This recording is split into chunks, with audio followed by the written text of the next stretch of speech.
Dune. But having watched the movie again, it is a brilliant performance that is... It is. It's brilliant. Brilliant performance. And, alright, so there's a scene in the movie where she gets seduced by this older teacher, but just like her body language in it, like she should have gotten an Oscar nomination. But what I like about her is they don't really build this up too much in the movie, and there were some deleted scenes, but her mom, it like gives her pills in one scene. Oh, here, just take some pills. Or her mom kind of criticizes her about her cupcakes, and her mom pushes her to do things. So this girl is only 17, and she's living in Nebraska. No, wait, yeah. Sounds right. And I don't know, man, like I think some people have vilified her, and I think in a way she does know how to get under people's skin, and there is a little bit of conniving. There's plenty of sociopathic tendencies. Yeah, like the scene where there. she goes up to Matthew Broderick's car, and like she sticks her finger in between the thing where the window goes. So yeah, she's definitely doing that. But I just like the drive. I like the characterization. I like that she's three-dimensional.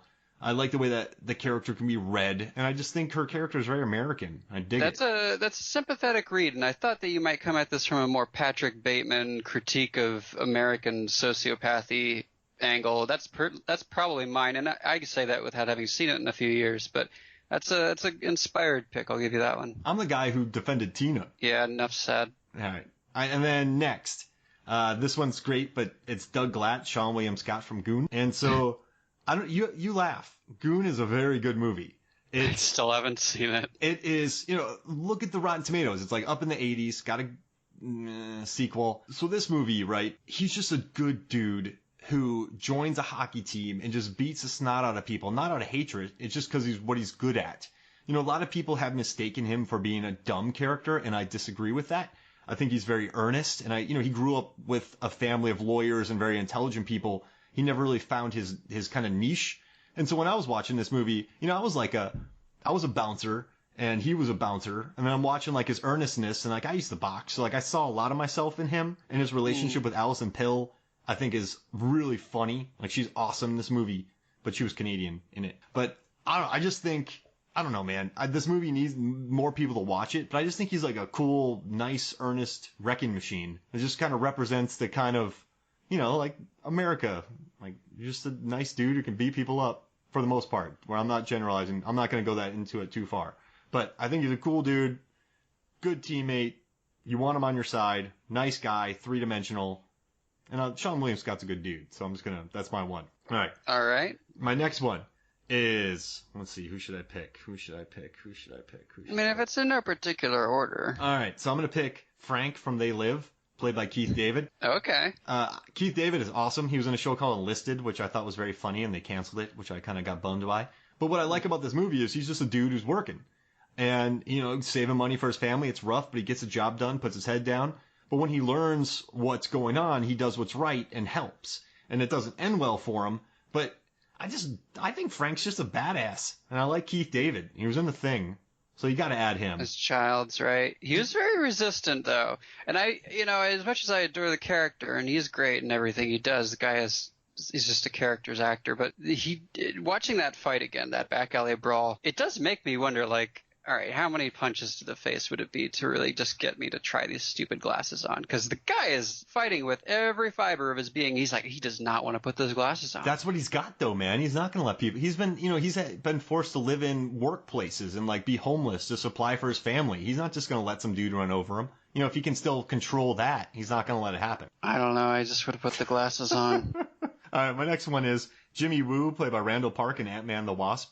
So. Another Ant-Man the Wasp? I was going to add them all. I was going to add T.I. I was going to add the Baba Yaga guy. I was going to add everybody. But I think Randall Park is awesome. I think he's funny. I think I really enjoyed the Always Be My Maybe. But in this one, he's just funny. So a former S.H.I.E.L.D. member who wasn't evil, right?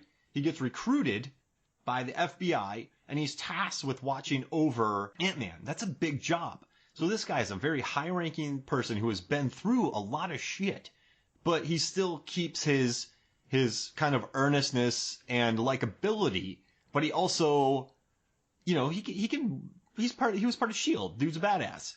So I like that here's a guy that could wreck house if you need him to, but he hasn't done that yet, and he stays true to who he is. And he's also very interested in magic, close-up magic, which I think is interesting. But I got to include him there. Also, he said he was a local youth pastor, which makes it pretty interesting. My next one is Samantha LaForge from Take Shelter, played by Jessica Chastain. That's one of my favorite movies, like Wreck My Life. But she's just like, what I like about Jeff Nichols movies are they don't downplay the Midwest or the area of the South. I mean, he actually creates real characters. They're not like, oh, I'm a Southerner.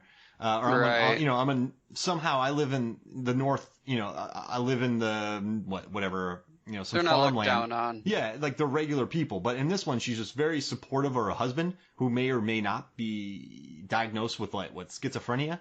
And it's just a really great kind of performance by Chastain. And as much as I love Shannon in it, she's equally as good, but I don't think she's gotten enough credit. So I had to throw her in there.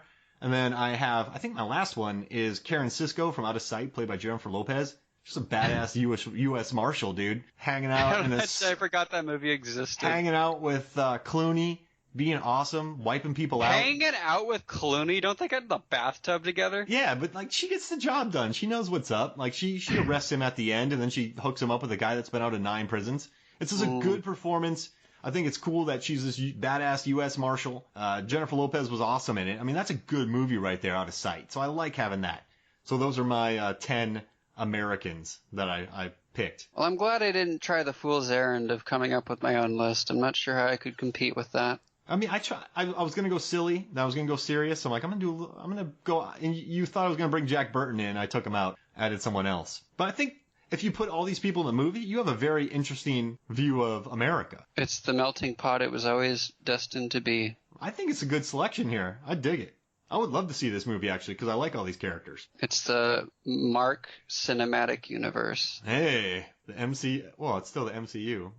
Let's do HCU, Hoffmeyer Cinematic Universe. Oh dear. I like it. I'm not sure that rolls off the tongue quite as well, but this is your universe. Hoffmeyer Cinematic Universe, the HCU. Hey, Becky, we're all getting tickets for this Friday. Do you want to go see the latest Hoffmeyer Cinematic Universe movie? Which one? Is Keith David or Tracy Flick? Oh my gosh, I love Keith David. He's my favorite. I ship him so hard. Oh man, I'm telling you, dude, this movie's gonna make tens of millions of dollars. Mm-hmm. Yeah, right there. All right. So, anything else about Rocketeer before we go? No. I guess if anybody at Disney's listening, can you just give us something in the form of a respectable home video release? Because bare bones Blu-ray ain't cutting it. And what? How many years has it been? What's the next anniversary milestone? 91. So in 2 years it'll be 30. Okay, so we got 2 years. Come on, guys, let's get this together. It's not hard. Mondo, vinyl, soundtrack. Yeah, that'd be great. They know what they're doing. And they've I'll wait for that. They do Ant-Man and the Wasp. I'm gonna get that. So. They just did that, yeah. Yeah, great. I love some Ant-Man and the Wasp. But yeah, a respectable home video release is probably up there for me. Let's give us a behind the scenes, give us a documentary retrospect, some interviews with the cast. Come on, it's not hard. There's plenty of material out there. I agree. That was good. All right, so for me, Mark Hoffmeyer, for Adam. Yeah, that's me. I'm Adam. For Adam, Mad Dog Clement. This is Movies, Films, Flicks. We'll see you when we talk about The Phantom next. Bye.